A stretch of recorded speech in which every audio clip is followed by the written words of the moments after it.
방구석 IB 영어 채널 시청자분들 안녕하세요.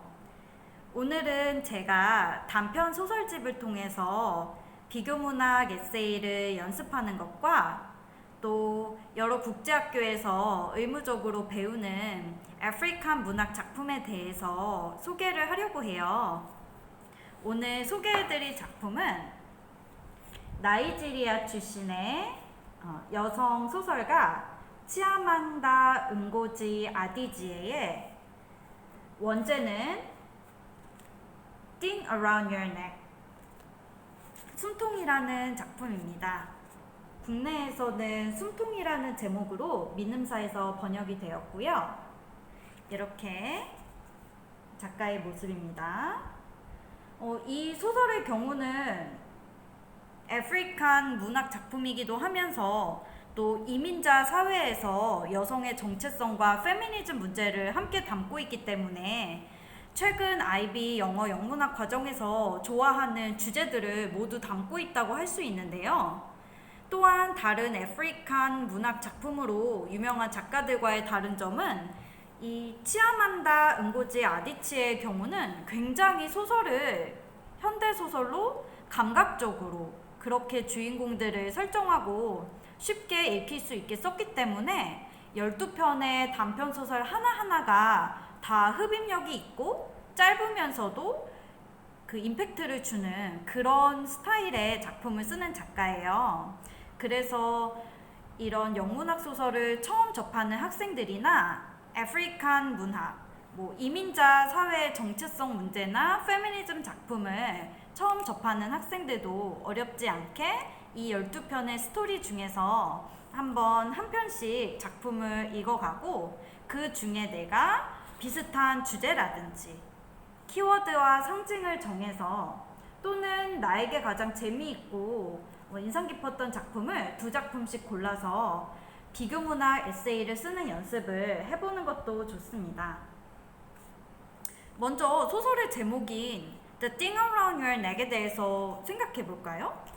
우리 목 주변에 우리가 예쁜 목걸이를 할 수도 있고 또 아프리카 부족은 전통적으로 결혼식을 할 때 목에 커다란 그런 장식의 목걸이를 하고 또 목에 여러 개의 링 장식을 하는 그런 전통을 가진 민족도 있죠.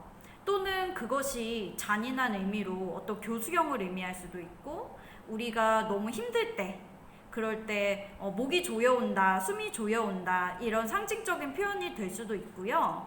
또 이 Thing Around Your Neck은 이 소설의 전체적인 이야기와 문맥을 생각해 볼 때 여성의 사회적인 지위나 정체성, 고민들에 대한 표현이 아닐까 해요. 왜냐하면 목에 무엇을 하느냐에 따라서 그것이 목걸이가 될 수도 있고 또 그것이 교수형 밧줄이 될 수도 있고 잔인한 이야기 죄송합니다. 그리고 또 그것이 다른 의미의 어떤 것이 될 수도 있기 때문에 이 소설의 제목이자 대표작인 Thing Around Your Neck이 과연 어떤 의미인지에 대해서도 한번 생각해 보세요.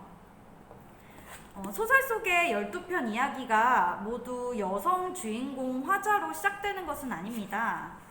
다양한 그 이민자들이 각자가 처한 사회에서 여러 문제들과 상황 설정을 통해서 짧은 스토리 속에 그런 흡입력 있고 빨리 읽히는 그런 이야기들을 담았고요. 당시에 이 작가의 출신이기도 한 나이지리아 안에 사회 문제를 담고 있기도 합니다. 그리고 이민자 사회의 문제를 담은 문학작품이라고 하면 보통 정체성이나 민족성 이런 정신적인 의미를 강조하는 작품들을 배우기 마련인데 이 작품은 그게 아니라 어떤 심리적인 묘사라든지 일상에서 우리가 어떻게 보면 유치할 정도로 느끼게 되는 그런 차이들이나 이민사회의 이민자들이 겪는 여성들이 겪는 관계나 생활 안에서의 문제를 현실적으로 그려서 더욱 공감을 이끌어내고 몰입하도록 합니다. 그 중에 몇 가지 제가 인상 깊었던 이야기들을 소개하자면 여러 가지 이야기 중에서도 저는 Imitation, 모조품이라는 작품과 또 Thing Around Your Neck, 대표작이죠. 숨통, 이 작품들이 인상 깊었는데요. 간단하게 스토리를 소개해드리자면 이 모조품은 그 나이지리아 본국에서 성공한 사업가 남편을 둔 여성이 드디어 이민 비자를 받고 미국에 이민을 해서 미국 현지인들조차 부러워하는 크고 좋은 집에 살면서 자녀를 좋은 학교에 보내고 다소 나른한 그런 삶을 살아가는 주부의 이야기입니다. 그런데 남편은 사업상 핑계로 본국에 가 있고 고향의 친구에게서 남편이 바람을 피고 있다는 그런 이야기를 듣게 돼요. 그래서 친구가 내 처지가 부러워서 지어낸 이야기인가 하다가 결국엔 그것이 사실이라는 것을 알게 되고 자신이 진정으로 원했던 행복이 무엇인지, 자신이 추구하는 삶이 무엇인지 남편이 그 골동품 무역상이었어요. 그리고 또 이 아프리카 전통 가면에 관심이 많아서 수집을 하기도 했는데 그 중에 완벽한 모조품이라는 과거 그 왕이 사용했던 그 가면을 미국의 그 좋은 집에 장식품으로 전시를 해두는데 그것을 보면서 마치 겉보기에만 화려한 모조품 같은 자신의 이민 생활이 너무나 외롭고 남편의 사랑이 없는 자신의 삶이 없는 그런 자기의 생활에 대해서 생각에 빠지면서 다시금 자국으로 돌아가기를 결심함으로써 그런 열린 결말로 소설이 마무리됩니다. 또 이 작가의 특징 중에 하나는 결말을 확실하게 내지 않고 소설을 읽는 사람이 독자들이 생각하기에 따라서 그런 열린 결말로 마무리를 짓고 있어요. 그래서 전체적인 소설의 내용을 통해서 또 주인공 인물에 대한 해석을 통해서 우리가 이끌어가고자 하는 주제로 작품의 결말을 생각하고 그것을 에세이에 반영을 할 수가 있다는 특징이 있습니다. 그리고 다음 작품으로는 이제 소설의 제목이기도 한 The Thing Around Your Neck, 숨통이라는 작품인데요. 학생에게 이 작품을 수업을 하면서 제가 생각하지 못했던 주제에 대해서도 아이디어를 얻을 수가 있었어요.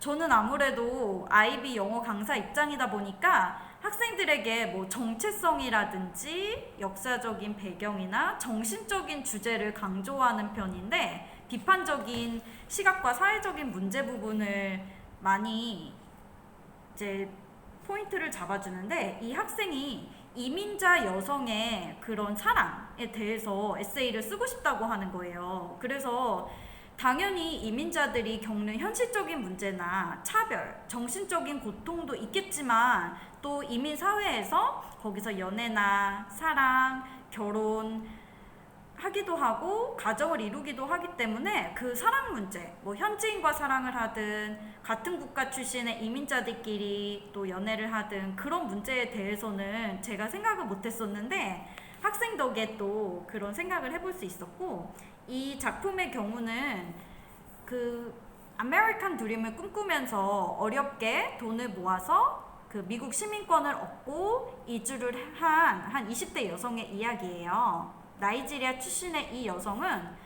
가족이나 이웃들은 너무나 부러워하고 이제 힘든 시간 다 끝났다, 자리 잡고 성공하는 일만 남았다 하고 자신을 부러워하고 높은 기대를 가지고 있지만 정작 미국에서의 생활은 제대로 된 직업을 얻기도 어렵고 또 고용계약을 제대로 맺기도 어려워서 또 불법 계약을 통해서 현금을 받으면서 그런 낡고 지저분한 가구가 있는 그 아파트에 임대료를 내기도 벅찬 생활을 하게 됩니다.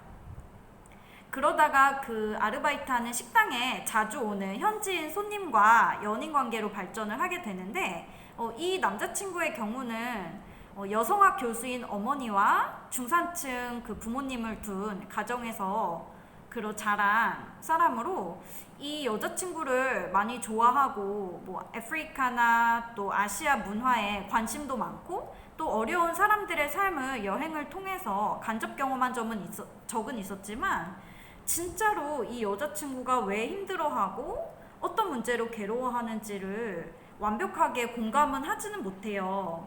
그리고 이런 지식적으로 이론적으로 이해하려고 노력은 하지만 결국 소설의 마지막 부분에서는 여자친구의 처지나 괴로움보다도 자신의 감정을 우선시하면서 고국으로 돌아가면 언제 다시 돌아올 건지 너 영주권 잃지 않도록 조심하라고 그럼 나는 어떻게 하냐고 이렇게 여자친구가 왜 괴로워하는지 알려고 하지도 않고 또 여자친구 가족이나 본국에서의 상황이 어떤지도 자세히 들어보지 않고 또 자신의 감정만 내세우는 모습에서 여주인공이 공항에서 자국으로 떠나고 남자친구와 이별하는 장면으로 마무리가 됩니다.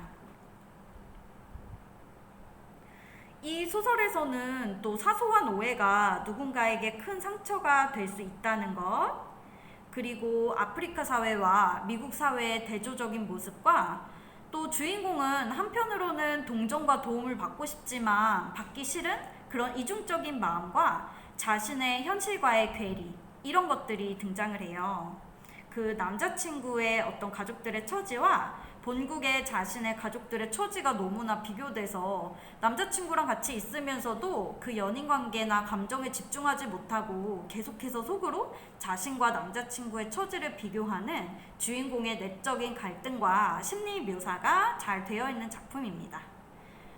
이 고향에서는 대학 진학조차가 특권이고 가족을 위해서 무조건 잘해야 하는데 개인의 권리보다는 가족을 우선시하는 문화에서 자란 이 여자 주인공의 경우는 남자친구가 누가 봐도 부러워하는 집안의 그런 배경을 가졌는데 부모님에 대해서 불평하는 것을 이해하지를 못해요. 그래서 이 작품을 통해서 이민자의 사랑과 정체성 문제에 대해서도 한번 생각해 봤으면 좋겠어요. 작품 소개는 이제 직접 학생들이 이 소설을 읽어보기로 하고 이 숨통이라는 작품을 통해서 비교문학 에세이 쓰는 연습 방법과 또 에세이 주제로 정하면 좋은 키워드들을 몇 가지 소개해 드리려고 하는데요. 단편 소설을 활용해서 비교문학 에세이를 쓸 때 우선 그 에세이를 쓸 주제를 정하세요. 주제는 제가 몇 가지 소개해 드리겠습니다. 그리고 소설 안에서 작품 2개를 정하시고 바디를 보통 3개 쓰죠. 메인 포인트 3개를 정한 뒤에 서론에 책 제목과 작가, 주제를 어느 정도 넣고 본문을 시작하세요. 본문은 제가 앞에 IB 영어 에세이 형식에서 말씀드렸죠. PEA 형식으로 3개 내지 4개를 작성한 다음 결론에 핵심 키워드 2-3개를 넣고 의미 있게 마무리해주세요. 그리고 결론 부분에는 내가 선정한 2 작품의 주제뿐 아니라 이 소설 자체의 전체적인 특징과 어떤 의미에 대해서도 어느 정도 언급을 해줄 수도 있겠죠. 그러면 이 소설에서, 이 소설 숨통에서 에세이로 적어보면 좋은 주제를 8가지 소개해 드릴게요. 한번 이 소설을 읽고 이 소설 안에 내가 마음에 드는 인상 깊었던 작품을 2개씩 선정해서 IB 형식의 비교문학 에세이 연습을 해보세요. Number 1. Analysis the gap between dream and reality. Number 2. Analysis about loneliness from 2 different stories. Number 3. Analysis different kinds of violence from 2 different stories. Number 4. Analysis 2 different scenes show union. Number 5. Compare and analysis material abundance and mental abundance. Number 6.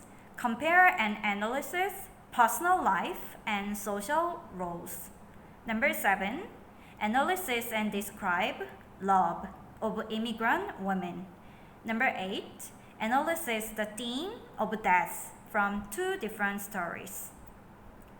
이렇게 소설을 읽은 뒤에 이 안에서 IB 영문학 과정에서 중시하는 주제와 키워드들로 8가지 비교문학 에세이로 적어보면 좋은 그런 질문들을 소개해 드렸는데요.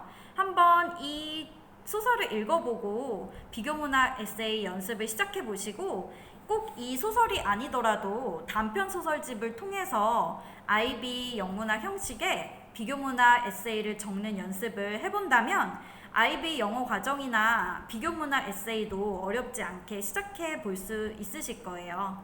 시청해 주셔서 감사합니다.